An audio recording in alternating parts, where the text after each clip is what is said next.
Well, good morning, ladies and gentlemen. This is the Truckers Podcast, FYI. I'm your host, Doug from Ontario, Canada. It is 8:30 a.m. Eastern Standard Time here on the 2nd of September.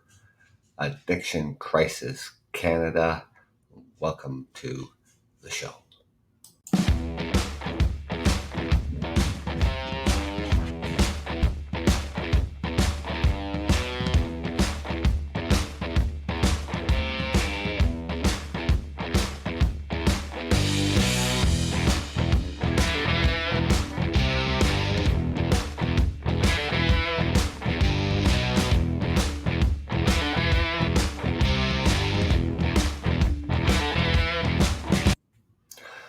Well, good morning. And here we are. It is the 2nd of September, 2023. It is officially the long weekend, Labor Day weekend. Summer holidays are drawing to an end. School begins Tuesday. Colleges, universities, all our public schools, Catholic schools, returning back to school.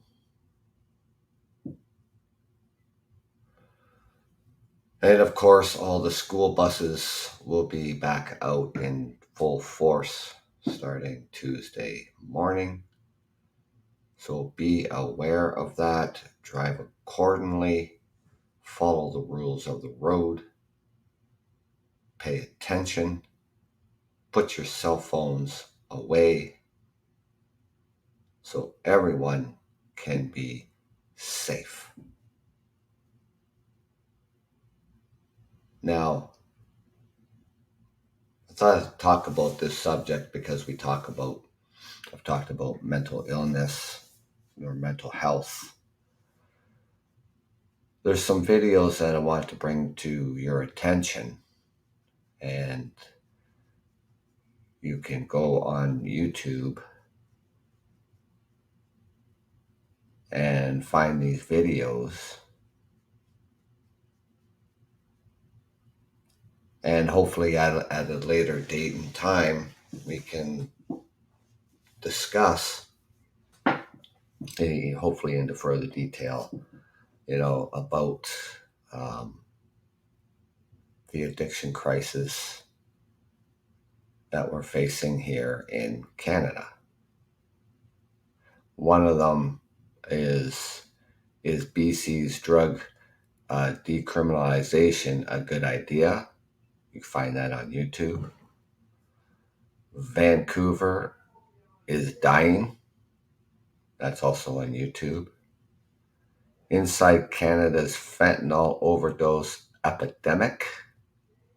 It's also on YouTube. Another video that has been out on YouTube, and I saw this video probably about 6 years ago, and it's called Through a Blue Lens. And it is about the Vancouver Police Services going down to the Lower East Side, the Hastings Street neighborhood.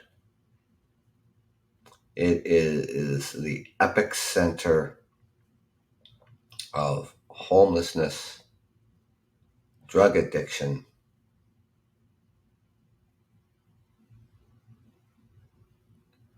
and they follow the individuals who are homeless, who are users, and just put a warning out there. It is very disturbing to watch, and you can still find that on YouTube today. And I watched it again last night. So I think it came out about 2013. I watched it. It was probably 2016.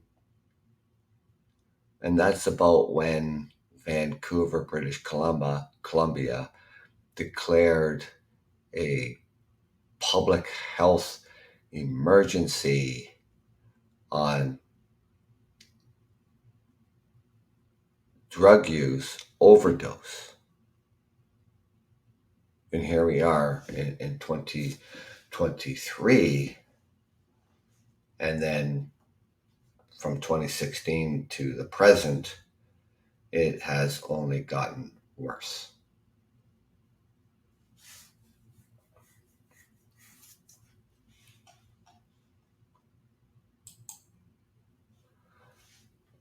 Now, the federal action on opiates to date,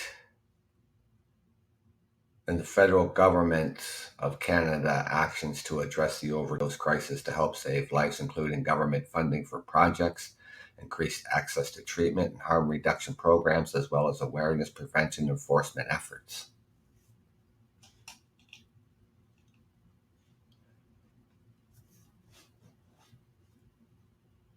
So I think it was probably one of its first kinds, for a police agency to even go out and film what is happening in Vancouver, and particularly in the Hastings Street area, to kind of give you an insight of what is happening.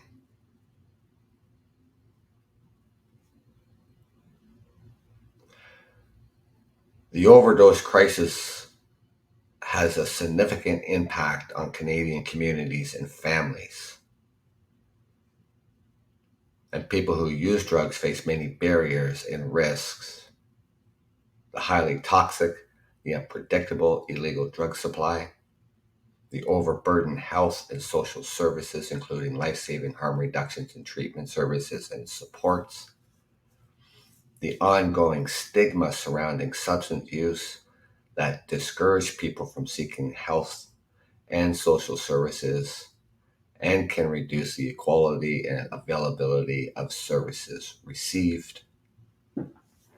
Now, the Government of Canada are looking at a comprehensive public health approach to the overdose crisis that is focused on reducing harm, saving lives, and getting people the supports they desire and that they need.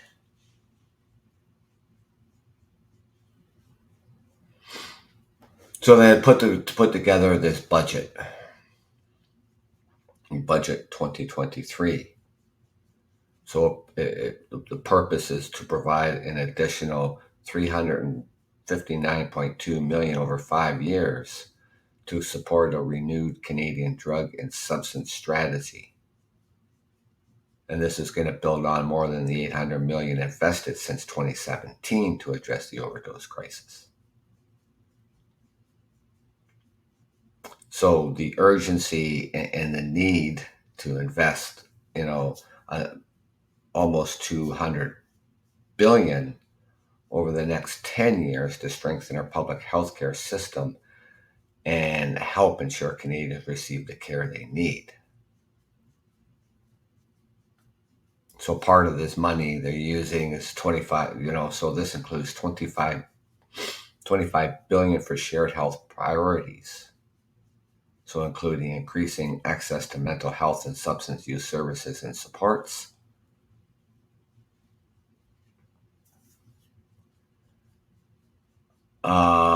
so the significant federal investment will support access to a full continuum of evidence-based options, as well as the initiative strategies like for harm reduction, treatment, recovery.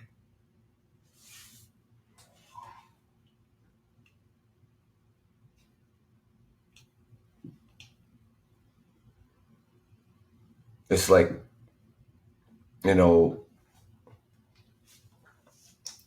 so back in 2016, the the health services, the social services, the top doctor, other agencies were calling on the government back then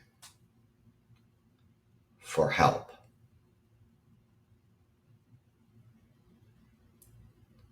Six years in the making, this is the pathway of the funding. The government starts to do it, but all the loss of lives in the past 6 years probably could have been prevented.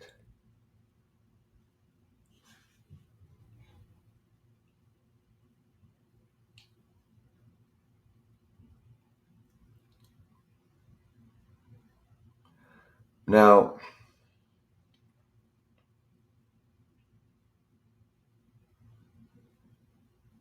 they also granted a 3-year exemption under the Controlled Drugs and Substance Act so that adults aged 18 and over in British Columbia will not be subject to criminal charges for the possession of up to 2.5 grams of certain illegal drugs for personal use between January 31st, 2023 and January 31st, 2026.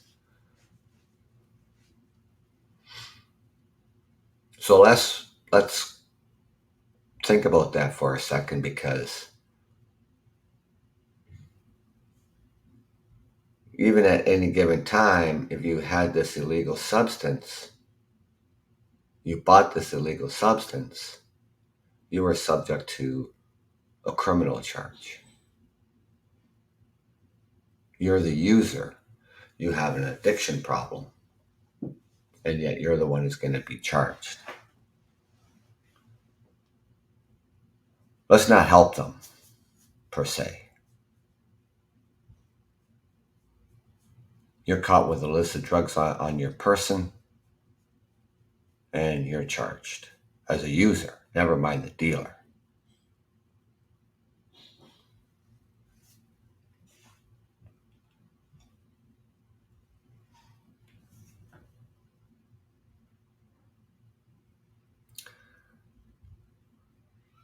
Now, they had this former Bill C-5 came into force and repealed mandatory minimum penalties for all drug offenses, and requires police and prosecutors to consider diversion for simple drug possession offenses. We're not talking about the dealers here. We're talking about the users.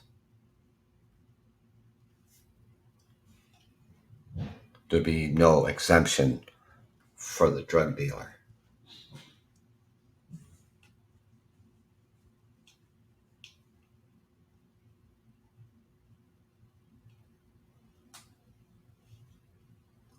Now we can take a look at,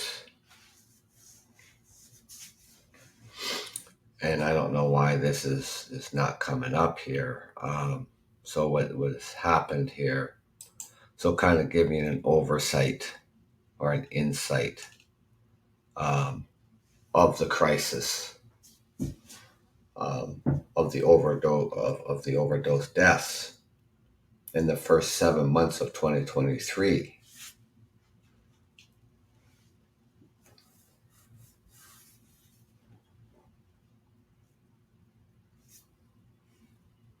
And this is across um,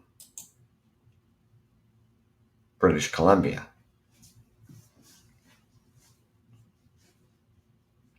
In the first 7 months of this year, 253 people have died from an overdose across the southern interior. Now, Thursday, and I didn't even know this,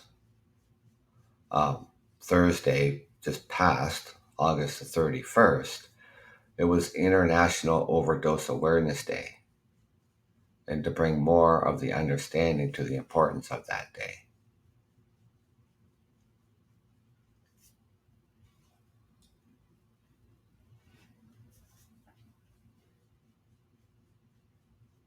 The first 7 months of 2023 is outlined that the drug crisis is worsening, with 27 more people dying than during the same time span in 2022. There's approximately 6 people every single day in Vancouver, BC, Hastings Street's neighborhood. 6 people every single day, still to this day, die from an overdose.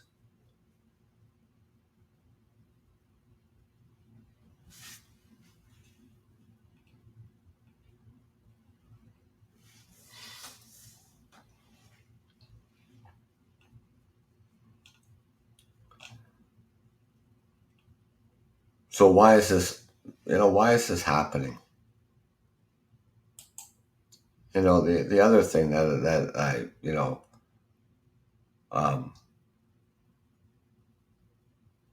my view too is that, they don't,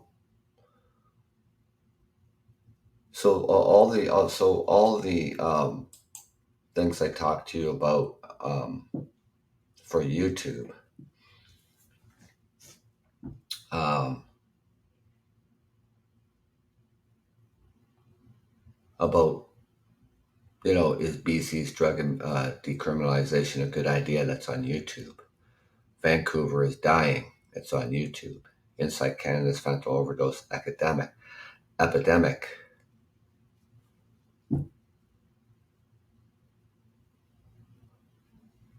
It's all showing the Lower East Side, the Hastings Street neighborhood.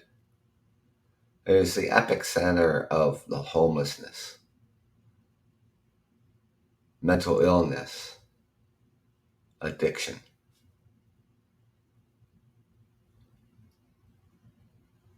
Well, what about the upper class? What about the middle class?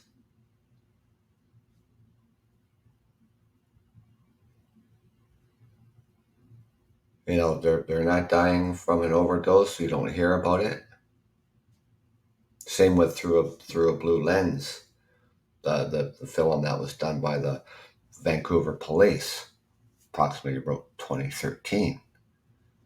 It's all down in the Lower East Side, Hastings area of Vancouver, BC.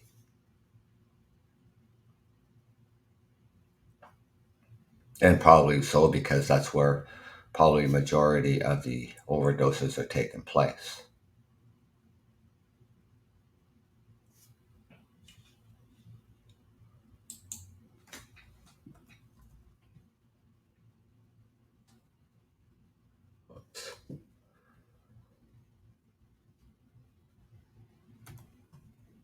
Why are people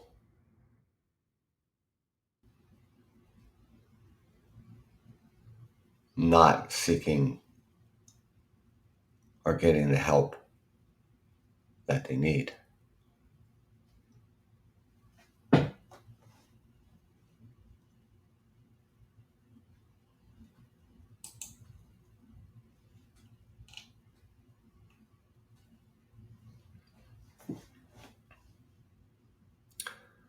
The overdose related deaths and other harms are affecting our friends, our families, our communities.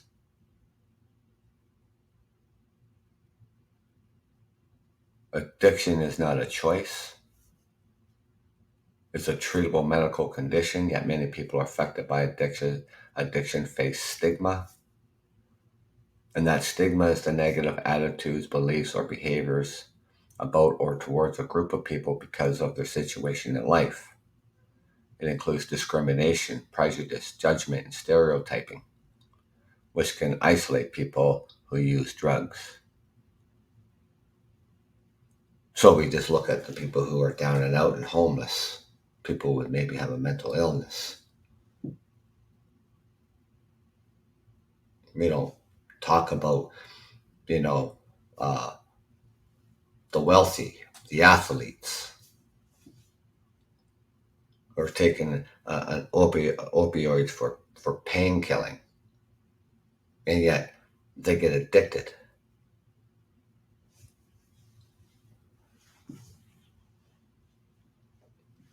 So even when we're going down and we're people are going down and filming things down in the Hastings Street neighborhood of the downtown Vancouver and only focusing in on that area, is that not stereotyping? Is that not like a judgment? Is that sort of like, is that not prejudiced? I would think it is.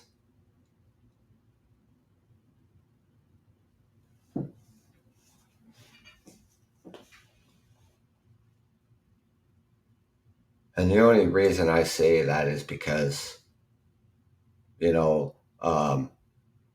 Hastings, the homeless situation, for instance, Tent City, and down Hastings and stuff like that, on the sidewalk for blocks on end over the beginning of the summer.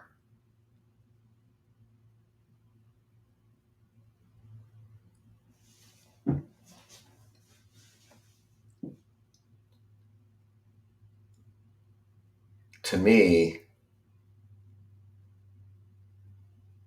just showing a certain area and certain people is stereotyping.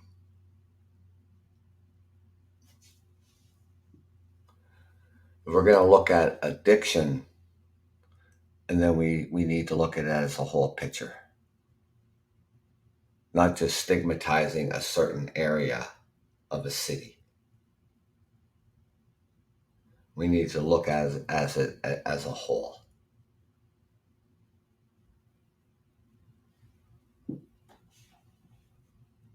And of course, with stigma, also, um,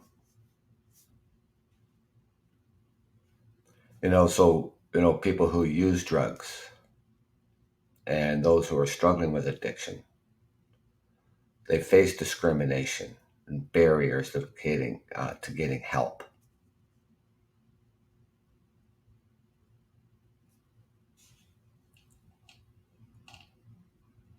So when we're stereotyping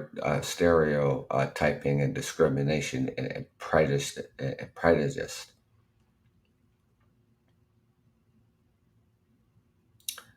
leads a person to avoid getting help because they are afraid of judgment or getting in trouble. Causes a person to hide their drug use or use drugs alone.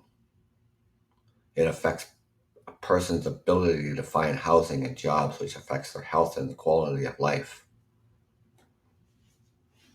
Contribute to people who use drugs receiving a lower quality of care from healthcare systems when they access services. This is how they feel that they're going to get. And maybe some do.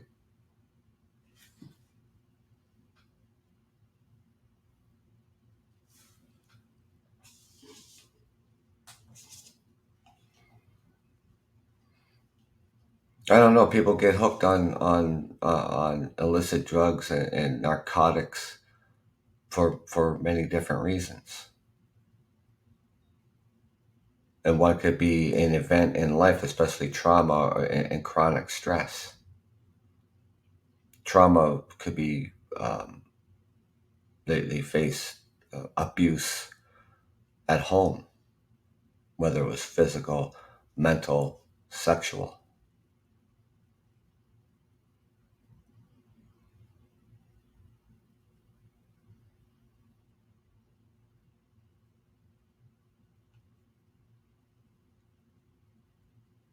So the three types of stigma, and it's that self stigma, because people are, stereotyping people who use drugs. So they internalize the negative messages about people who use drugs and apply them to themselves. For instance, oh, it's your fault you're using drugs. You did this to yourself. You ended up on the street because it's your fault.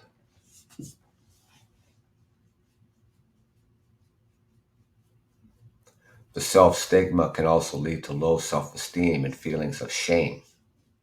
It can cause someone not to access support because they fear being judged or discriminated against can cause someone to hide their drug use or use drugs alone.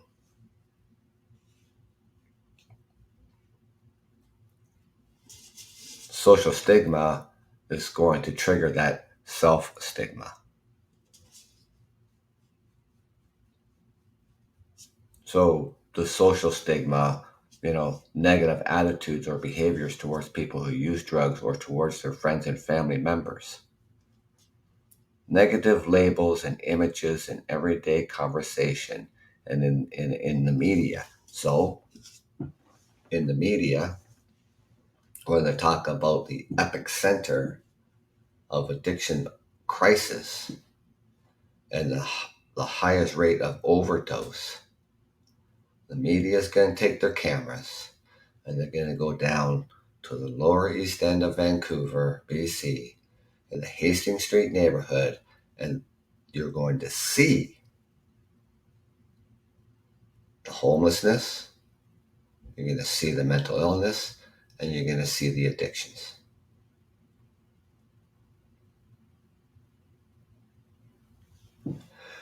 People then are going to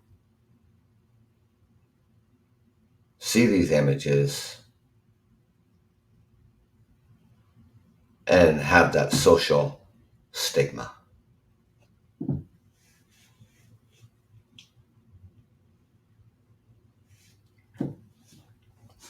The structural stigma, the policies in health and social services that increase stigma, such as not providing services until drug use is better managed.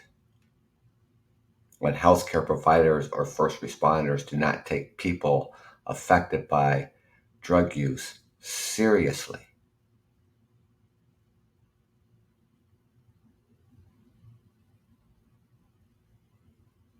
Well,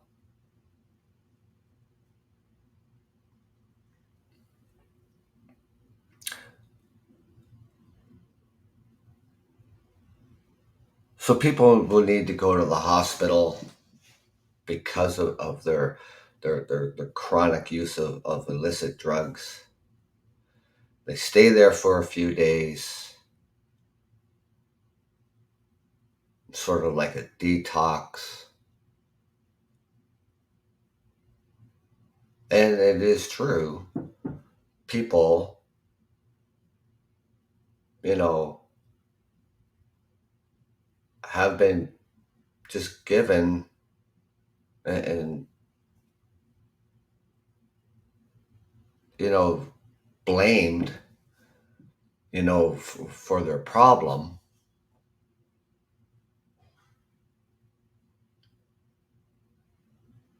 and just sent back out on the street with no real,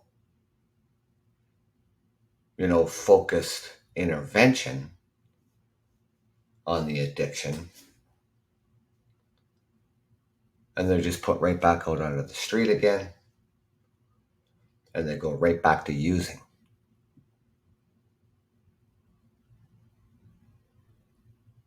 And it is just a repeat vicious cycle.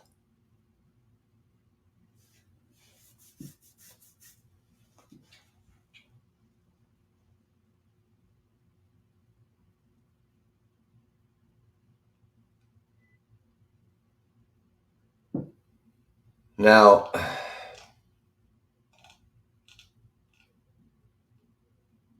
we have to start thinking about changing how we talk about drug use, right? So the language you or I use as a direct and deep impact on people's around you can reduce the stigma by changing the words you use to talk about drug use. Using words can make it easier for someone to speak up or to feel understood or to receive help.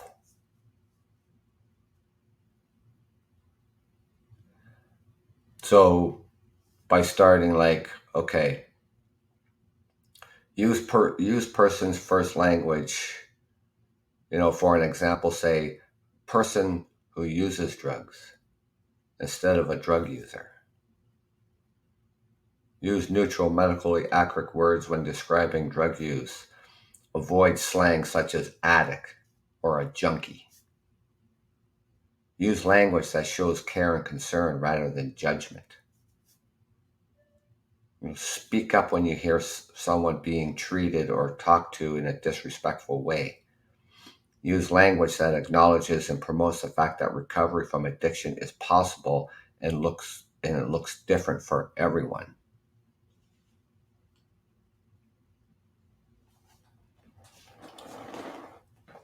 And we have to, help end stigma. Because when you see um, uh, people um, who are struggling, people who are homeless, people with a mental illness, and potentially even an addiction problem, people would just say, well, you are a bum, you're a down and outer, you're a skid, it's your fault.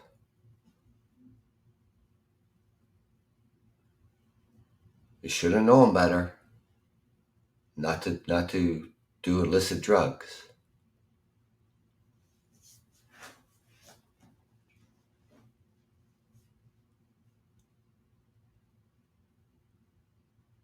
So we need to take some important steps to help reduce the stigma and even end stigma, right? Do not define any person by their drug use. Be respectful, compassionate, and caring to those who use drugs. Educate yourself. Pass on the facts and challenge stereotypes.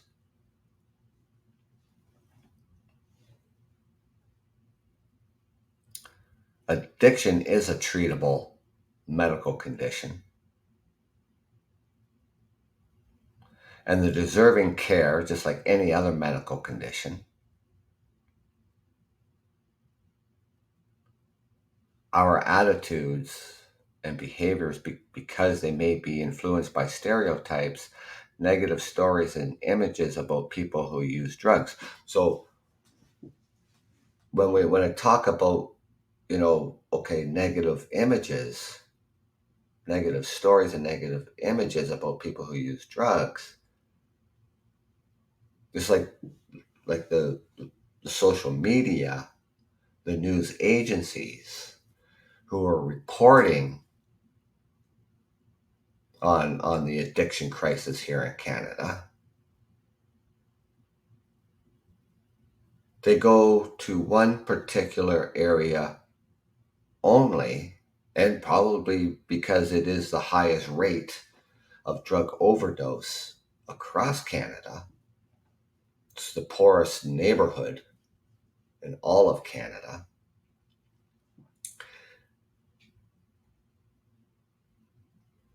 Unfortunately, it is the epicenter of drug use.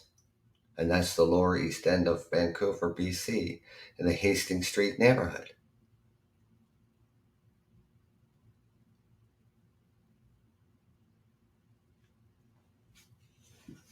So,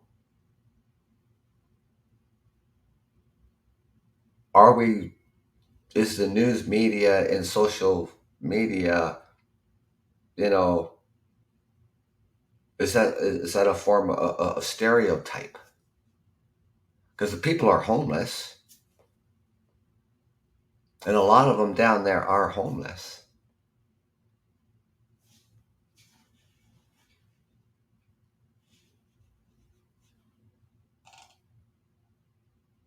Now, before you came on the show, I was watching some videos last night on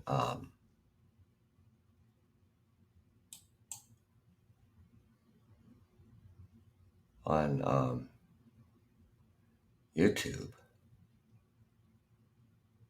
and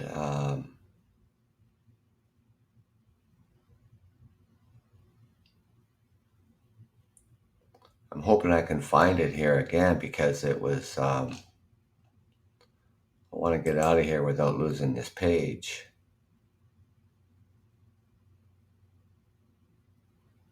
And the most recent one, I always go back to it. I watched it. I think it came out in 2013, so about 10 years ago. And I watched the video.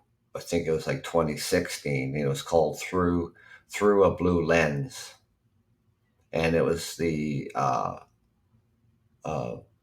Vancouver police. They put together this film called "Through a Blue Lens," and to show awareness of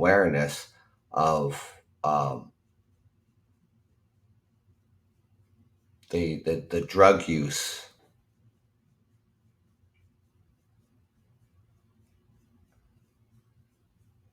in the Lower East End of Vancouver, in the Hastings Street neighborhood, and it was about to show awareness of what is going on. They followed a group of people who are homeless, who are addicts. They have obviously um, other problems to show out there, and then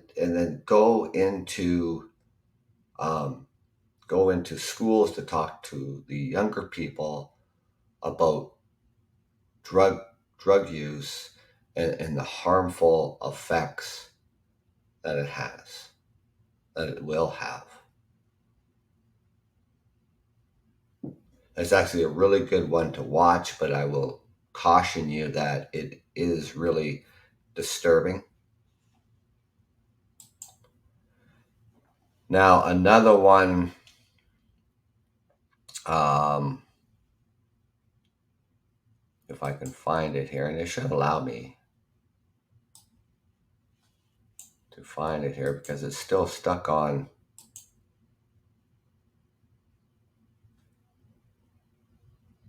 um, this one page. I don't know why it's still stuck on here.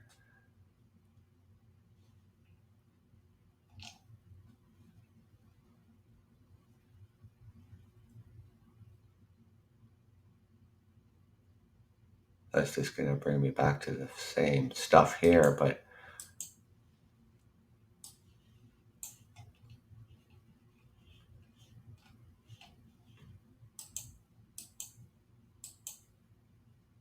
oh, here we go. Now it brings me back to my other page. Sorry about that. So, anyways, yeah. So the videos that I watched, I didn't watch the whole thing. I watched some of it because it was getting late. So ones that you can go on YouTube. The one is called "Is BC's Drug Decriminalization a Good Idea?" Vancouver is dying. Inside Canada's fentanyl overdose epidemic.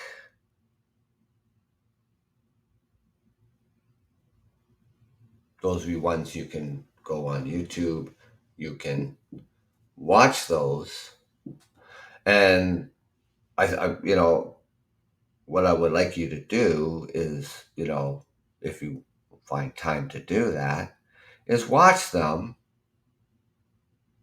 and then hopefully we can on another episode we come back on the show and we can discuss it.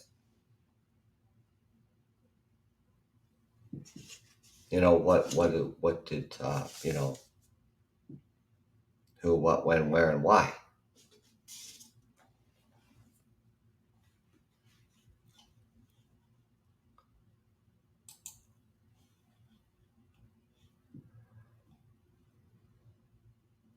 Now, For 2023, nearly 600 lives lost to unregulated drugs in the first 3 months of 2023. This is more than 7 years after the declaration of a public health emergency in British Columbia.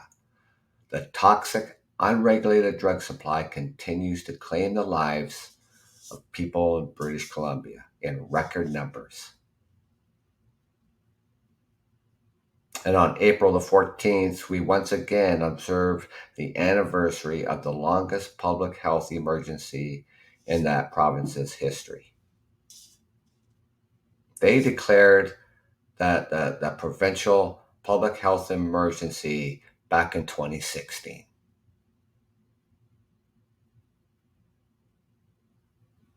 That first video I mentioned to you through a blue lens was Vancouver Police Services going down into the Hastings neighborhood, showing you the effects of these toxic, illegal drugs and what it is doing to people. That was 2013.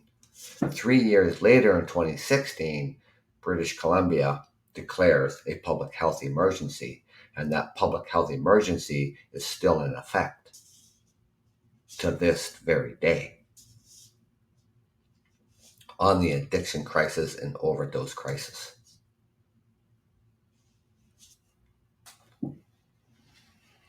So back on April the 14th, a few months back, they once again observed the anniversary of the longest public health emergency in that province's history.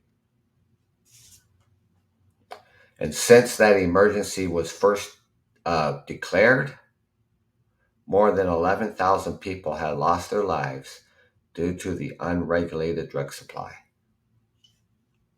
This is a crisis, and it's incomprehensible. And at least 374 deaths believed to be caused by toxic drugs were reported to the BC Coroner Services in February.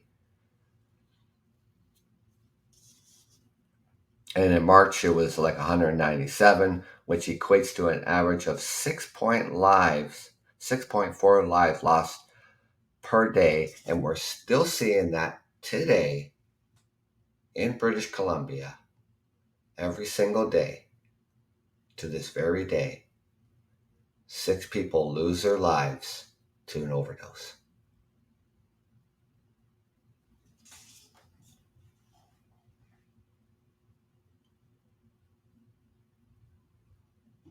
Now, the 596 lives lost between January and March is the second highest total ever recorded in the first 3 months of a calendar year.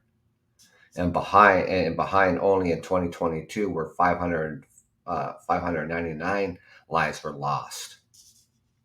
So the total number of deaths equates to a province-wide death rate of 44.1 deaths per 100,000 population.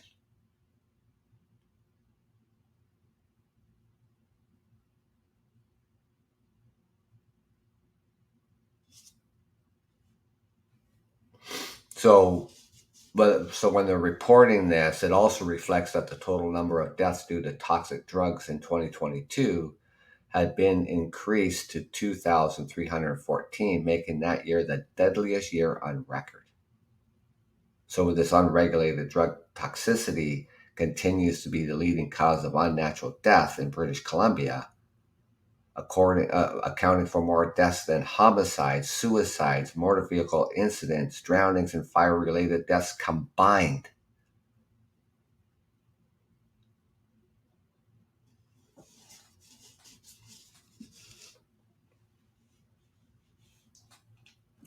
So at least 11,000, almost 12,000 deaths have been caused by unregulated drugs since the public health emergency was first declared in April of 2016. And there continues to be no evidence that prescribed safe supply is contributing to the illicit drug deaths.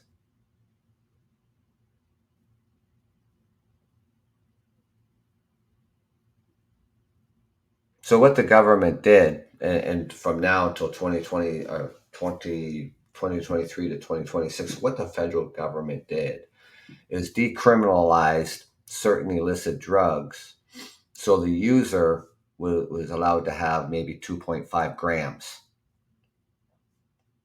without facing any criminal charges. You're not going to get arrested for it. I'm not talking about it's okay for the dealer to have that, because it's not. We're talking about the user.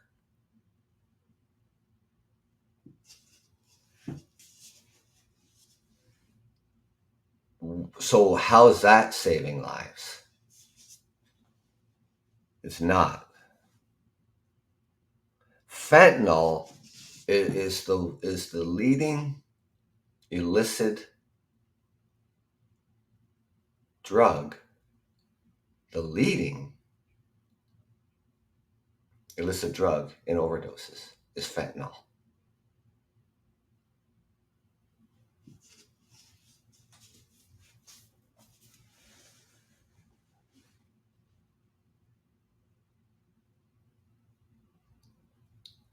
Safe drug supply. Well, the federal government, using, of course, prescribed drugs, I guess, a supplement, or something that isn't um, too harmful, I guess. I mean, it doesn't make sense to me, so we have these safe injection sites for harm reduction, and um, they're able to give them something different than using fentanyl, or using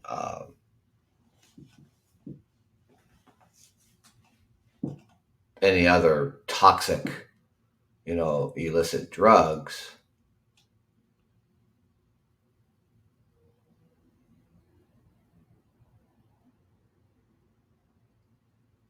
I think I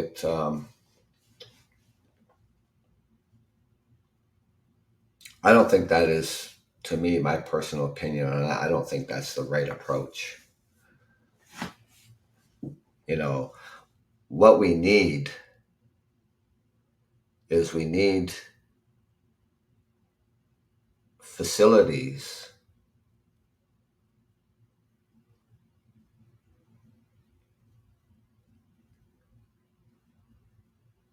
to help people overcome their drug addiction.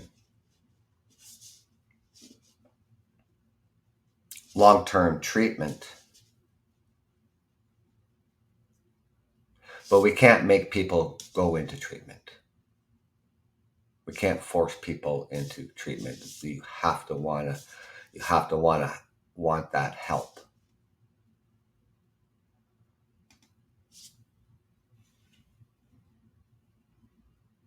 Decriminalizing certain illicit drugs, because if you got caught, with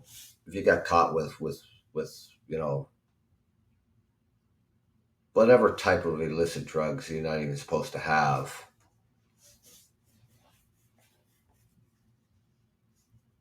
you were charged. Whether a user or the dealer, it didn't matter.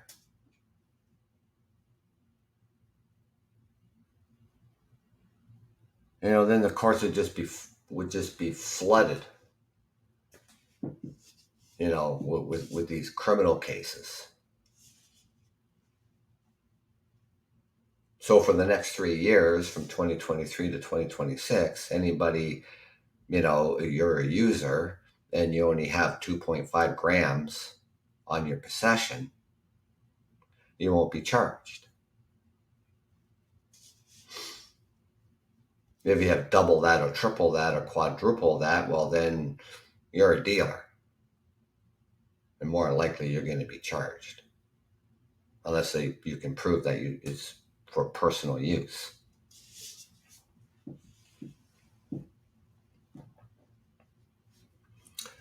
Now,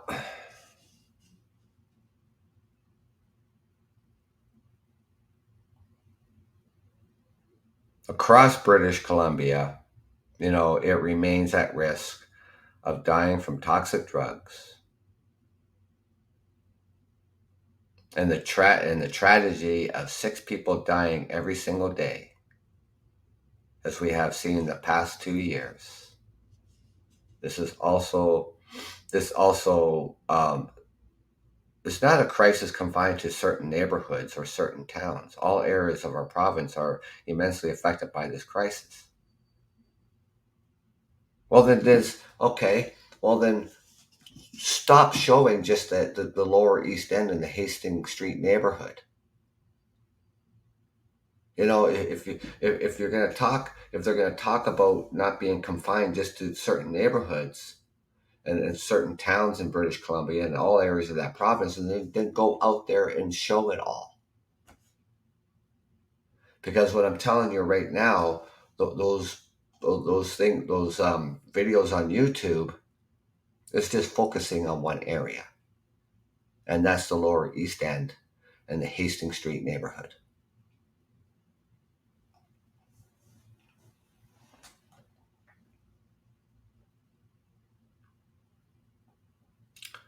Other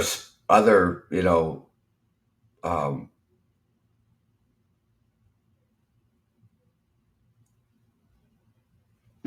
results in 2023. 71% of those dying were the age 30 to 59, and 77% were male. So the townships experiencing the highest number of illicit drug toxicity deaths were in 2023 are Vancouver, Surrey, and the Greater Victoria area. By the health authority in 2023, the highest number of illicit drugs toxicity deaths were in the Vancouver's Coastal and Fraser Health, Vancouver, Coastal, and Fraser. 199, 190, and 161 deaths respectively, making up 59% of all such deaths during 2023. And by the health authority, the highest rates of death in 2023 were in the Northern Health at 60 deaths per 100,000 individuals, and Vancouver Coastal was at 59 per 100,000.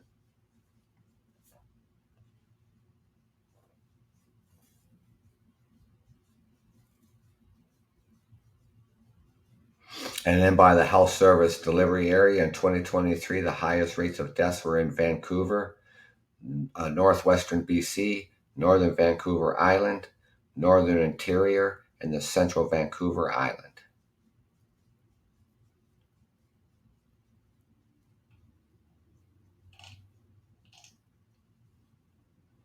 Vancouver, British Columbia is the epicenter of the overdose rate.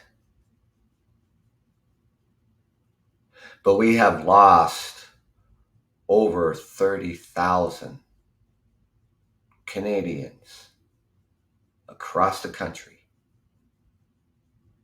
due to an overdose.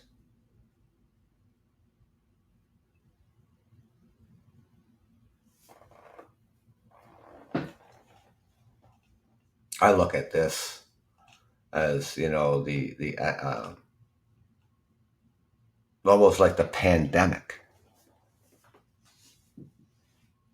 6 people dying every single day to this day due to an overdose. 600 lives lost to the unrelated drugs in the first 3 months of 2023. We didn't have 600 deaths in the first few months of the pandemic.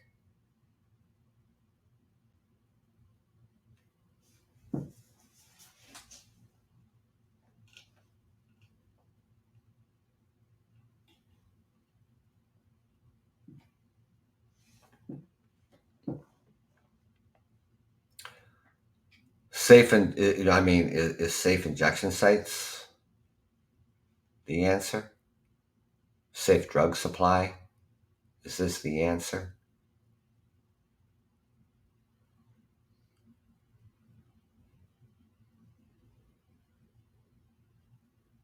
Don't buy from the street dealers, buy from the government. Is this the answer?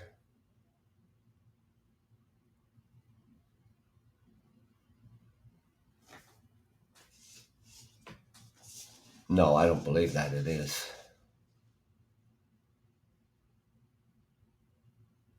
For the safe injection sites, that just might just be a start.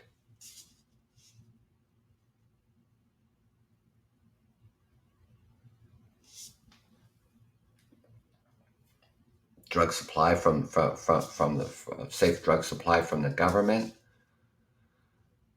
No, people need treatment.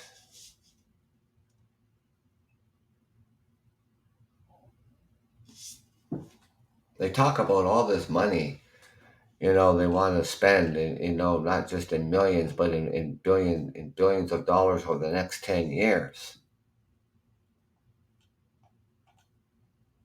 on bettering the healthcare system,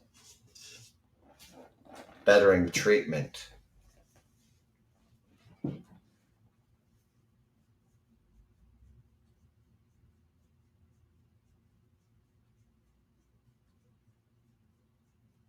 And yet, British Columbia declared an epidemic in 2016.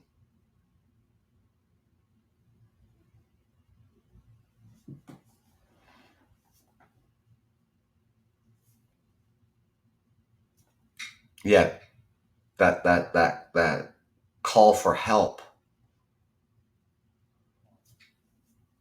went upon deaf ears.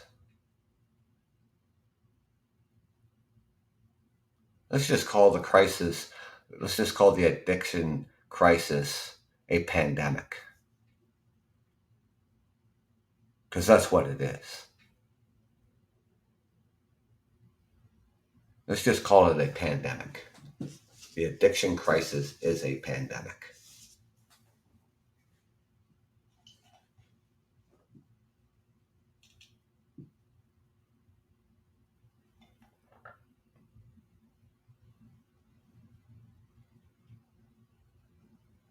That's just 11,000, just like almost 12,000 deaths that has been caused by unregulated drugs since the public health emergency declared back in 2016.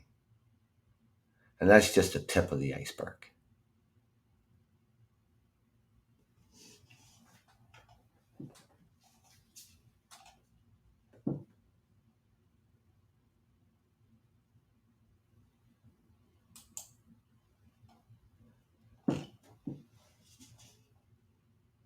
So why are people not going to, why do people not get help? Maybe some people do. I'm not saying all of them are. Obviously, all of them not getting help, and part of that reason is I mentioned before you came on the show, is self stigma. So that what happens when someone internalizes the negative messages about people who use drugs and apply them to themselves. So that's going to then trigger low self esteem, feeling of shame. And it's going to cause someone not to access support because they fear being judged or discriminated against. And that comes from social stigma. So, from social stigma to self stigma, and it is the negative attitudes or behaviors towards people who use drugs or towards their friends and family members. So, the social stigma has that negative label and images in everyday conversation and also in the media. So when we have that social stigma, um,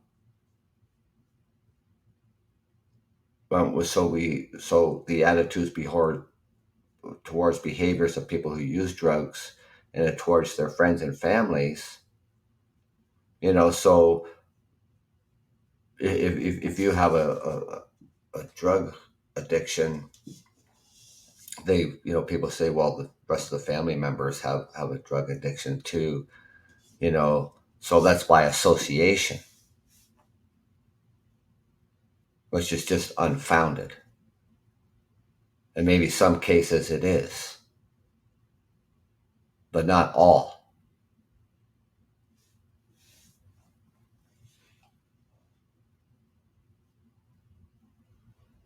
The social stigma, talking about addiction like it's a choice.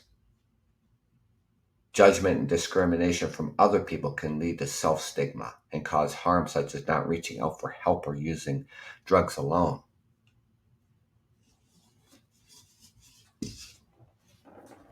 And don't forget about, because I mentioned this earlier, don't forget about structural stigma and the policies in health and social services that increase stigma, such as not providing services until drug use is better managed, or when healthcare providers or first responders do not take people affected by drug use seriously. And these workplace policies that cause harm and unintentionally encourage people to hide their drug use to prevent them from seeking help.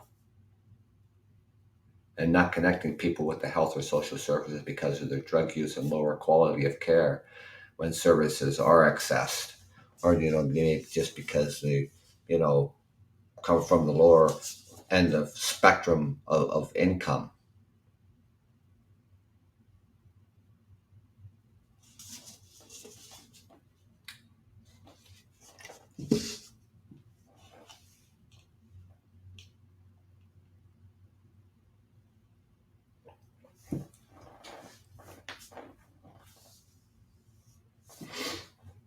Now,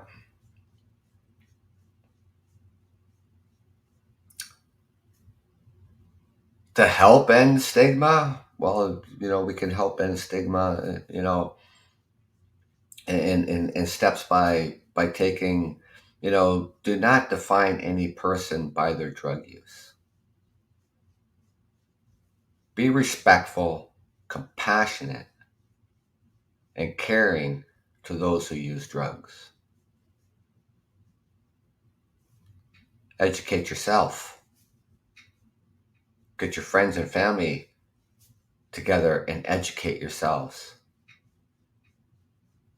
Pass on the facts and challenge the stereotypes.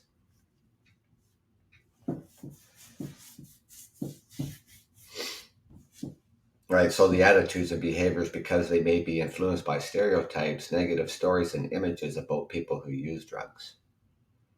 Then it goes right back to social stigma, self stigma,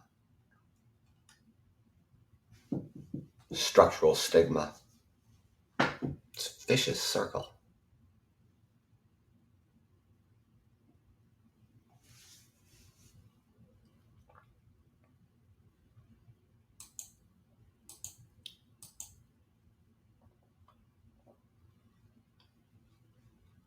So now, once again, let me bring this up.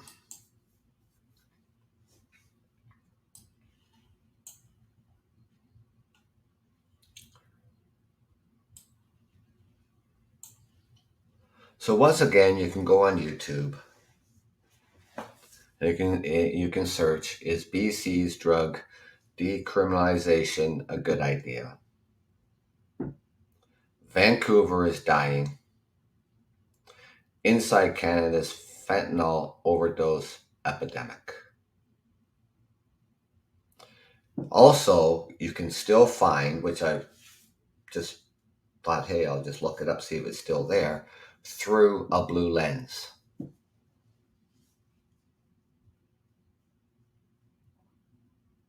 Check out these videos. Come back on my show. And it doesn't matter what topic I'm talking about.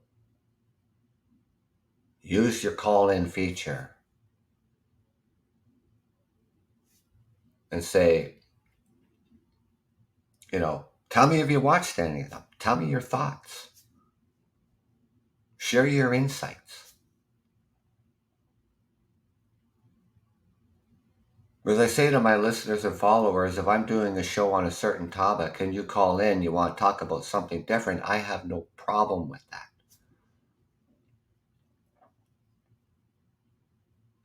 Have a look at these videos. Join me back on one of my shows. Call in and said, yeah, I remember you were talking about addiction crisis in Canada. You know, yeah, I watched this BC decriminalization, a good idea, and give me your thoughts on that. You can call in at any time when I'm doing the show. If you have something to say, as long as you are not being discriminatory, you're not using uh, foul language, you're not being racist. Want to talk about a real social issue. I have no problem with you calling in and talking about what's on your mind. Share your thoughts. Let the whole world know what you think and feel about a certain social issue.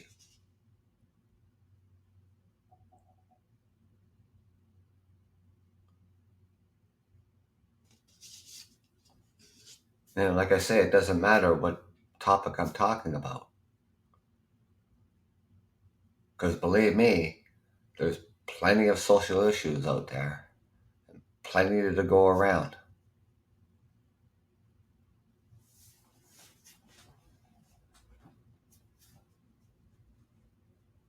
And of course, this being the long weekend, this is Labor Day weekend.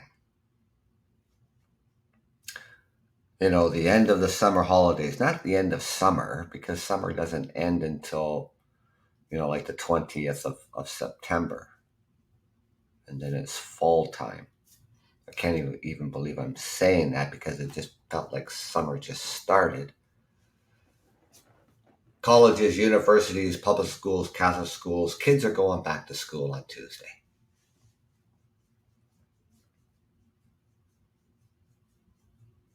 School buses are going to be out in full force. And I'll tell you this, for the first couple of weeks or even the first week of school as well, we're going to have police officers sitting in school zones watching you as you're driving through school zones, that you're following the speed limit, that you're stopping behind buses, the school buses, or in both directions when they have their flashing lights going and loading up children to go to school, and the same thing when they're dropping them off at the school.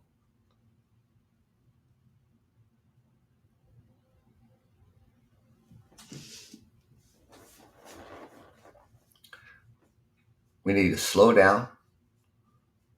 We need to pay attention. We need to follow the rules. Put your cell phones away.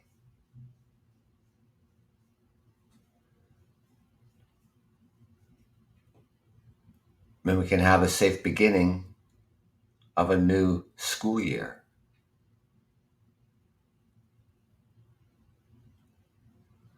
So enjoy the rest of your long weekend. And I will be out Monday morning because I'm off, like so many Canadians are. It is a statutory holiday. At 8:30 in the morning. And I'm going to go out and enjoy my weekend. You go enjoy your weekend. Give us some thought about watching these YouTube videos. Like I said, is BC's drug decriminalization a good idea? Vancouver is dying. Inside Canada's fentanyl overdose epidemic. When you have time. And then join me again on one of my episodes and call in and voice your opinion. Voice your concern or concerns. You're not interrupting me when I'm doing a show. You're more than welcome to use the call-ins. So until Monday morning, take care and be safe and enjoy your weekend.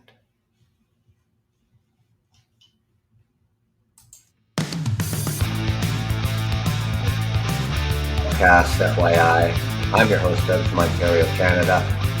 Take care.